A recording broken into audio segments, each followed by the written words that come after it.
ত্রয়োদশ জাতীয় সংসদ নির্বাচনকে সামনে রেখে দেশের বিভিন্ন আসনে প্রার্থীদের পাশাপাশি তাদের পরিবারের সদস্যদেরও দেখা যাচ্ছে নির্বাচনী প্রচারের সরব। চট্টগ্রাম, ব্রাহ্মণবাড়িয়া ও ভোলার বিভিন্ন আসনে প্রার্থীদের জন্য ভোট চাইতে গ্রামগঞ্জের পথে নেমেছেন স্ত্রী, ছেলেমেয়ে, এমনকি নাতি-নাতনিরাও। ভোটারদের সঙ্গে সরাসরি যোগাযোগ, গণসংযোগ, উঠান বৈঠক ও পথসভায় প্রার্থীদের স্বজনদের এই সক্রিয় উপস্থিতি নির্বাচনী প্রচারে ভিন্ন মাত্রা যোগ করেছে। চ্যানেলটি সাবস্ক্রাইব করে চলুন এই ভিডিওটিতে ভোট চাইতে গিয়ে ভাইরাল বিএনপি নেতাদের 10 সুন্দরী স্ত্রী সম্পর্কে জেনে নেই।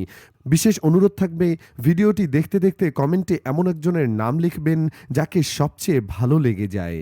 নাম্বার 10, তাপস্বী তন্ময় চৌধুরী।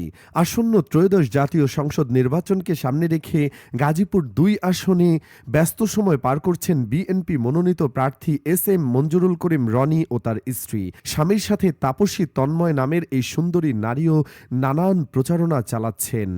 সম্প্রতি তারা শতাধিক প্রতিবন্ধী নাগরিককে সঙ্গে নিয়ে ভোটারদের কাছে গিয়ে ভোট কামনা করেন তারা। দিনব্যাপী এ প্রচারণায় প্রতিবন্ধীদের সক্রিয় অংশগ্রহণ ছিল চোখে পড়ার মতো।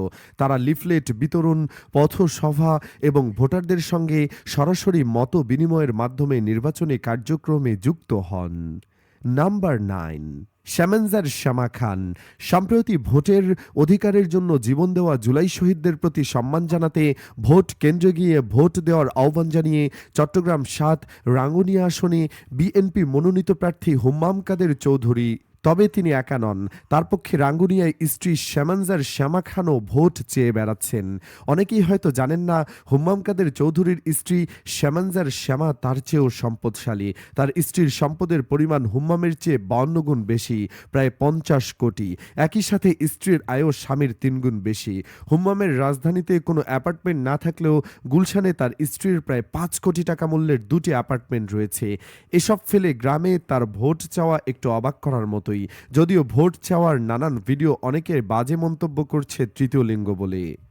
নাম্বার 8, নওশীন আরজান চৌধুরী। চট্টগ্রাম 5 হাটহাজারী আসনে বিএনপির প্রার্থী মীর মোহাম্মদ হেলাল উদ্দিনের পক্ষে তার স্ত্রী নওশীন আরজান চৌধুরী গ্রামের মেঠোপথে হেঁটে হেঁটে প্রচারপত্র বিতরণ করছেন।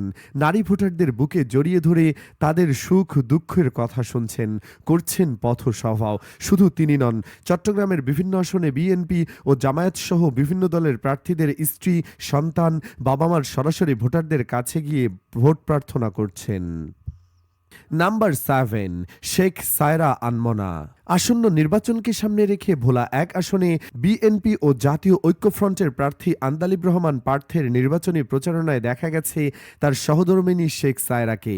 ইউনিয়নের বিভিন্ন ওয়ার্ডের শত শত নারীকে নিয়ে এক গণসংযোগ ও উঠান বৈঠকে অংশ নিয়েছেন। সেখানে সাধারণ নারীরা তাদের বিভিন্ন দাবি ও দাওয়া প্রত্যাশার কথা তুলে ধরেন। পার্থের স্ত্রী শেখ পরিবারের মেয়ে, তিনি হাসিনার ভাতিজি হন। তবুও বিএনপির পার্থকে বিয়ে করেন ও বিএনপির রাজনীতি করেছেন বহু বছর ধরে। গণসংযোগের পর সাংবাদিকদের সাথে আলাপকালে সায়রা আশাবাদ ব্যক্ত করে বলেন, আজকের এই গণসংযোগে আমরা অত্যন্ত ভালো সাড়া পাচ্ছি। মানুষের মাঝে ব্যাপক উৎসাহ উদ্দীপনা লক্ষ্য করা যাচ্ছে। তিনি আরও যোগ করেন, যদিও কিছু সংশয় ছিল যে রাতের আধারে কেউ হয়তো কিছু করার চেষ্টা করছে, তবে আমার মনে হচ্ছে আমরা আশাবাদী। ইনশাআল্লাহ আমরা বিপুল ভোটে জয়ী হব। Number 6, Wang Lina. কুষ্টিয়া 3 সদর আসনে বিএনপি প্রার্থী প্রকৌশলী জাকির হোসেন সরকারের নির্বাচনী প্রচারণায় নিয়মিত মুখ হয়ে উঠেছেন তার চীনা স্ত্রী ওয়াং লিনা। স্বামীর সঙ্গে বিভিন্ন এলাকায় প্রচারণায় অংশগ্রহণ ছাড়াও বাংলা ভাষায় দিচ্ছেন বক্তব্য। আন্দালপুর এলাকায় নারীদের নিয়ে উঠান বৈঠকে স্ত্রীর ধানের শীষে ভোট চাওয়ার একটি ভিডিও ফেসবুকে পোস্ট করেছেন জাকির হোসেন সরকার। 58 সেকেন্ডের ওই ভিডিও ক্লিপে ওয়াং লিনাকে ভাঙা বাংলায় তার স্বামীর জন্য ভোট চাইতে দেখা যায়। গতকাল রাতে জাকির হোসেন সরকারের ভেরিফাইড ফেসবুকে পোস্ট করা ভিডিও ক্লিপের কমেন্টে প্রশংসায় ভাসিয়েছেন নেটিজেনরা। নাম্বার 5, শামিলা রহমান সিথি। এতদিন গুঞ্জন ছিল যে নির্বাচনে কেবল তারেক রহমানের পরিবারই লাইমলাইটে থাকবে, কিন্তু ঢাকা 17 আসনে শামিলা রহমান সিথি একদম মাঠ পর্যায়ের নির্বাচনী প্রচারণা চালিয়ে ব্যাপক আলোচনায় এসেছেন। সিথি কোকোর স্ত্রী স্বামীর পর শাশুড়িকে হারালেও তিনি জিয়া পরিবার থেকে বিচ্যুত হননি। ভাসুরকে নিজের ভাইয়ের মতো দেখেন। ভাইয়ের জন্য ধানের শীষের পক্ষে লিফলেট বিতরণ ও উঠান বৈঠক করেছেন তিনি। তার উপস্থিতি স্থানীয় নেতাকর্মীদের মধ্যে বিপুল উৎসাহের সৃষ্টি করেছে। বিএনপির একজন কেন্দ্রীয় নেতার নাম প্রকাশ না করার শর্তে বলেন, শামিলা রহমান মাঠে নামা প্রমাণ করে যে জিয়া পরিবারের সবাই দলের প্রয়োজনে ঐক্যবদ্ধ। এটি তৃণমূলের কর্মীদের মাঝে এক ধরনের আবেগীয় শক্তির যোগান দেয়, যা নির্বাচনের সময় ভোট ব্যাংক রক্ষায় অত্যন্ত কার্যকর ভূমিকা পালন করে। নাম্বার 4, মারিয়া আক্তার লোনা। ত্রয়োদশ জাতীয় সংসদ নির্বাচনে পটুয়াখালী ৩ গলাচিপা ১০ মিনা আসনে বিএনপির সমর্থিত গণ অধিকার পরিষদের ট্রাক মার্কায় মনোনীত সংসদ সদস্য পদপ্রার্থী গণ অধিকার পরিষদের সভাপতি ও ডাকসুর সাবেক ভিপি নুরুল হক নূর। তার পক্ষে ভোট চেয়ে ভাইরাল হয়েছেন তার স্ত্রী মারিয়া আক্তার লোনা।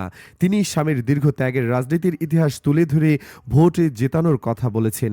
আর নূর বলেন, দেশের জনগণ আজ পরিবর্তন চায়। দুর্নীতি, দুঃশাসন ও ভোটাধিকার হরণের রাজনীতির অবসান ঘটিয়ে জনগণের সরকার প্রতিষ্ঠাই আমাদের মূল লক্ষ্য। তিনি আরও বলেন, গলাচিপা ১০ মিনার মানুষের অধিকার উন্নয়ন ও ন্যায় বিচার নিশ্চিত করতে ট্রাক মার্কায় ভোট দিয়ে আমাকে বিজয়ী করার আহ্বান জানাই। তিনি জনগণের ভোটাধিকার রক্ষা, সুশাসন প্রতিষ্ঠা, তরুণ সমাজের কর্মসংস্থান ও উপকূলীয় এলাকার টেকসই উন্নয়নের প্রতিশ্রুতি দেন। নাম্বার 3, তাহমিনা আদনান। ঢাকা জেলার দোহার ও নবাবগঞ্জ দুটি উপজেলা নিয়ে গঠিত ঢাকা ১। ত্রয়োদশ জাতীয় সংসদ নির্বাচনে এই আসনে বিএনপি প্রার্থী খন্দকার আবু আশফাক। তিনি মরহুম বীর মুক্তিযোদ্ধা খন্দকার শামসুল আলম পোখরাজ সাহেবের ভাই। তার পক্ষে ভোট চাইতে রাজপথে নেমেছেন ভাতিজা খন্দকার আবু হাসান সবুজের স্ত্রী তাহমিনা আদনান, যার কথাবার্তায় মুগ্ধ হচ্ছেন এলাকাবাসী। আবু আশফাক ছাত্রজীবন থেকেই রাজনীতির সঙ্গে সম্পৃক্ত। বর্তমানে তিনি ঢাকা জেলা বিএনপির সভাপতির দায়িত্ব পালন করছেন। ২০১৮ সালের নির্বাচনে অংশ নিলেও মামলা জটিলতায় তার মনোনয়নপত্র বাতিল করে দিয়েছে নির্বাচন কমিশন। নাম্বার 2, হবিগঞ্জ ১, নবীগঞ্জ বাহুবল আসনে প্রয়াত অর্থমন্ত্রী শাহ এস এম কিবরিয়ার পুত্র ও ধানের শীষ প্রতীকের প্রার্থী ডক্টর রেজা কিবরিয়ার সহধর্মিণী সিমি কিবরিয়াকে নিয়ে আমরা আগেই ভিডিও বানিয়েছিলাম। তিনি তার স্বামীর পক্ষে চালাচ্ছেন এক অপ্রতিরোধ্য প্রচারণা। মনোনয়ন পাওয়ার পর থেকেই সিমি কিবরিয়া দিন রাত এক করে ছুটছেন নবীগঞ্জ ও বাহুবলের পথে প্রান্তরে। তিনি গ্রাম থেকে গ্রামান্তর, চা বাগান থেকে শুরু করে জনপদ সর্বত্র পৌঁছে দিচ্ছেন তার স্বামীর নির্বাচনী বার্তা। শুধু মাঠেই নয়, সামাজিক যোগাযোগ মাধ্যম ফেসবুকেও তিনি সমান সক্রিয়। নিয়মিতভাবে 10 থেকে 15টি ভিডিও বার্তা আপলোড করে ভোটারদের কাছে নিজের এবং ডক্টর রেজা কিবরিয়ার উন্নয়নের রোডম্যাপ তুলে ধরছেন। আর মাঠে তো প্রতিদিন গড়ে 10 থেকে 15টি উঠান বৈঠক করছেন, যেখানে তিনি সাধারণ মানুষের সঙ্গে সরাসরি কথা বলছেন, তাদের অভাব অভিযোগ শুনছেন এবং উন্নয়নের প্রতিশ্রুতি দিচ্ছেন। তার উপস্থিতি স্থানীয়দের মধ্যে ব্যাপক উৎসাহ তৈরি করেছে। নাম্বার 1, ফারনাজ আলেম কাদের। ফারনাজকে নিয়ে আমরা একটি ভিডিও বানিয়েছি। আপনারা হয়তো জানেন, তিনি চট্টগ্রাম 6 রাউজান আসনে বিএনপি মনোনীত প্রার্থী আলহাজ গিয়াসউদ্দিন কাদের চৌধুরীর পক্ষে নির্বাচনী প্রচারণায় নেমেছেন। গিয়াসউদ্দিন মূলত তার শ্বশুর। ফারনাজ আলম কাদের চৌধুরী একজন নারী উদ্যোক্তা। কিছুদিন যাবৎ তিনি রাউজান উপজেলার বিভিন্ন এলাকায় গণসংযোগ ও পথসভা করেছেন। তিনি কেবল বক্তব্য দিয়ে ক্ষান্ত হন না, প্রতিটি ভোটারের দাঁড়ে দাঁড়িয়ে গিয়ে তাদের সঙ্গে ব্যক্তিগতভাবে কথা বলেন। বয়স্ক নারী ভোটারদের তিনি উষ্ণ আলিঙ্গনে জড়িয়ে ধরেন এবং শিশুদের সাথে হাসি মুখে সেলফি তুলেছেন। তার এই সহজ, সাবলীল এবং মানবিক আচরণ স্থানীয় জনমনে ব্যাপক ইতিবাচক প্রভাব ফেলেছে।